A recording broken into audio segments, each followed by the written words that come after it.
नीतीश कुमार लंबे समय से बिहार के मुख्यमंत्री हैं। गठबंधन कोई भी हो, मुख्यमंत्री नीतीश ही रहे हैं। लेकिन 20 साल मुख्यमंत्री रहने के बाद क्या नीतीश अब मुख्यमंत्री रहने लायक नहीं रह गए हैं? ऐसा बार बार उनके विरोधी कह रहे हैं। दूसरी तरफ नीतीश कुमार हैं जो बार बार अपने विरोधियों को मौका भी देते रहते हैं।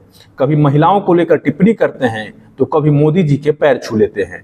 अभी जो ताजा मामला है जिससे बिहार की राजनीति में हंगामा मचा है वह है राष्ट्रगान के अपमान को लेकर।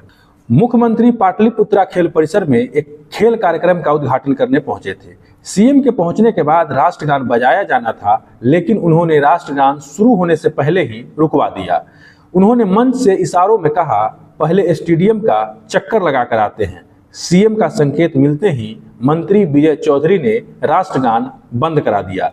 राष्ट्रगान रुकवाने के बाद वह स्टेडियम का चक्कर लगाने निकल गए। फिर कुछ देर बाद मंच पर लौट आए। फिर से राष्ट्रगान शुरू हुआ। इस दौरान नीतीश हाथ हिलाकर लोगों का अभिवादन करते रहे। जब प्रधान सचिव दीपक कुमार ने देखा तो उन्हें रोकना चाहा, उन्हें सावधान मुद्रा में रहने का इशारा किया, लेकिन वह तब भी नहीं माने और पत्रकारों की तरफ देखकर प्रणाम करने लगे। आप देखिए वह क्या कर रहे हैं।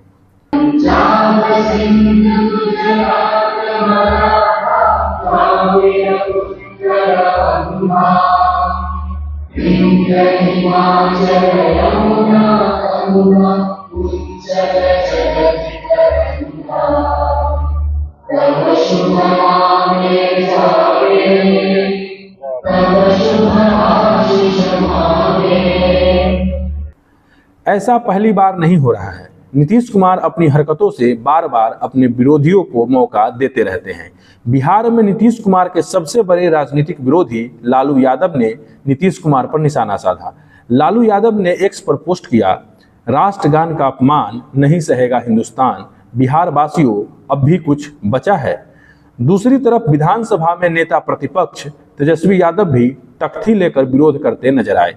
तेजस्वी ने एक्स पर नीतीश कुमार के हरकतों को लेकर प्रधानमंत्री से भी सवाल पूछे। आज पूरे देश को इस बात की चिंता है कि राष्ट्रगान का अपमान करने वाले प्रधानमंत्री श्री नरेंद्र मोदी जी के लाडले मुख्यमंत्री श्री नीतीश कुमार जी को क्या हो गया है। क्या आरएसएस, बीजेपी राष्ट्रगान के इस अपमान को समर्थन कर रही है? एक दूसरे पोस्ट में तेजस्वी ने एक कवितानुमा बातें लिखी, राष्ट्रगान का अपमान केवल कुर्सी पर ही ध्यान, पूछ रहा पूरा हिंदुस्तान, कहाँ है नकली देशभक्तों का ज्ञान। तेजस्वी ने बयान जारी कर भी नीतीश कुमार पर निशाना साधा। बिहार के मुख्यमंत्री हैं,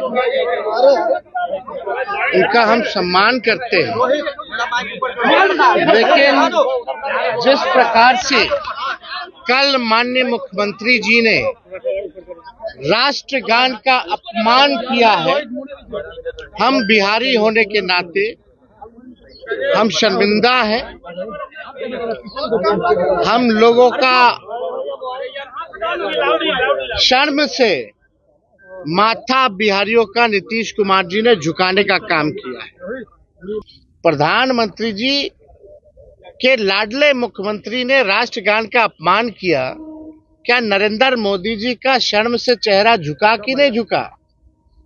एक ट्वीट भी नरेंद्र मोदी जी ने, जो मुख्यमंत्री जी ने जो अपमान किया राष्ट्र का, नरेंद्र मोदी जी ने एक ट्वीट तक, एक प्रतिक्रिया तक जो है अब तक नहीं दी है। ना ही जो भारत माता की जय करने वाले आज कहाँ गायब हैं? ये लोग नौटंकी करने वाले लोग हैं, भाजपा के लोग। दो उप मुख्यमंत्री हैं, कहाँ गायब हैं? भाजपा के लोग कहाँ गायब हैं? बिहार में नीतीश कुमार के एक और धुर विरोधी हैं प्रशांत किशोर, जो कभी नीतीश कुमार के सहयोगी भी रहे थे। प्रशांत किशोर पहले भी कई बार नीतीश कुमार के मानसिक स्थिति को लेकर हमलावर रहे हैं। उन्होंने राष्ट्रगान वाले मुद्दे पर मीडिया से बात करते हुए कहा कि नीतीश कुमार के मानसिक हालत पर सबसे पहले टिप्पणी उनके ही सहयोगी रहे स्वर्गीय सुशील कुमार मोदी ने की थी। प्रशांत ने मीडिया से बात करते हुए और भी बहुत सारी बातें की। सुनिए उन्होंने क्या कहा। नहीं, सवाल हम लोगों ने उठाना शुरू नहीं किया है। आपने ठीक कहा कि सवाल तो 2-2.5 साल से उठ रहे हैं, क्योंकि सार्वजनिक जीवन में अगर आपका आचार विचार व्यवहार ऐसा परिलक्षित हो कि आप स्वस्थ नहीं हैं, तो आप जनता और मीडिया के नज़र से बात तो छुपेगी नहीं। सबसे पहले नीतीश जी के मानसिक हालात पर टिप्पणी उन्हीं के सहयोगी स्वर्गीय सुशील कुमार मोदी जी ने उठाई। विधानसभा सत्र में के दौरान विधानसभा के सामने खड़े होकर 2023 नवंबर में सुशील कुमार मोदी जी ने कहा कि लगता है कि नीतीश कुमार जी को कोई गंभीर मानसिक बीमारी हो गई है। उसके बाद कई बड़े नेता ये सवाल उठाते रहे।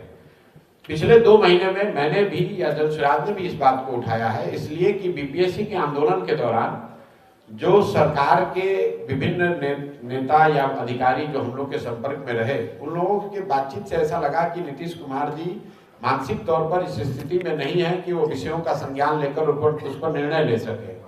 तो हम लोगों ने भी मांग रखी कि भाई नीतीश जी इतने बड़े राज्य के मुख्यमंत्री हैं, आप अगर सिपाही के तौर पर भी बहाल होते हैं तो आपका मेडिकल जांच होता है, मुख्यमंत्री हैं तो आपको अपने मेडिकल स्थिति के बारे में स्थिति जो है वो स्पष्ट करनी चाहिए।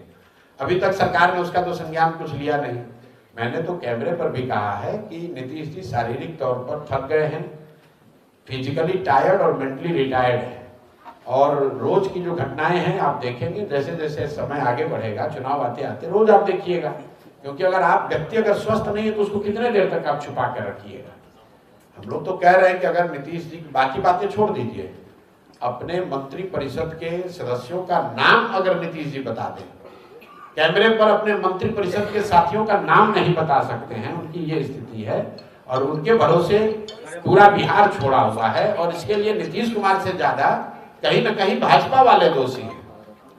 मान लीजिए कि आपको हमको पता हो ना हो, भाजपा के लोगों को तो पता है। क्या आपको लगता है कि गृह मंत्री प्रधानमंत्री को ये पता नहीं कि नीतीश कुमार की मानसिक हालत क्या है? इसके बावजूद सिर्फ वोट के लिए या कुछ सांसदों के समर्थन के लिए पूरे बिहार को उन्होंने एक तरीके से हाशिए पर छोड़ रखा है और ये चाहते हैं कि किसी तरह नीतीश कुमार का चेहरा आगे रखकर गठबंधन के तौर पर चुनाव जीत जाएं। चुनाव जीतने के बाद तो नीतीश कुमार को हटाएंगे ही हटाएंगे। तो ये तो बिहार का दुर्भाग्य है। तो क्या सचमुच नीतीश कुमार विक्षिप्त हो चुके हैं? उनकी दिमागी हालत ठीक नहीं है। आने वाले दिनों में बिहार में विधानसभा का चुनाव होना है और ऐसे समय में राज्य के मुख्यमंत्री को लेकर ऐसी खबरों का चलना, राजनीतिक हंगामा होना नीतीश कुमार के राजनीति को नुकसान भी पहुंचा सकता है। राष्ट्रवाद और राष्ट्रगान को लेकर हमलावर रहने वाले नीतीश कुमार के सहयोगी भाजपा इस मामले पर चुप है, जिसका सीधा मतलब है राजनीति में स्वार्थ साधने से मतलब है। जबरदस्ती वंदे मातरम बुलवाने वाली और ना बोलने पर राष्ट्र विरोधी घोषित करने वाली पार्टी का ऐसे मुद्दे पर चुप रहना बहुत कुछ कहता है। लेकिन सवाल यह है कि आप क्या कहते हैं? नीतीश कुमार ने क्या सच में राष्ट्रगान का अपमान किया है? आप इस मामले पर क्या सोचते हैं? आप अपने विचार हमारे कमेंट बॉक्स में लिख सकते हैं। धन्यवाद, आभार। मैं निखिल कुमार, आप जनता बोध देख रहे हैं। वीडियो पसंद आए तो इसे लाइक करें और हमारे चैनल जनता बोध को जरूर सब्सक्राइब करें।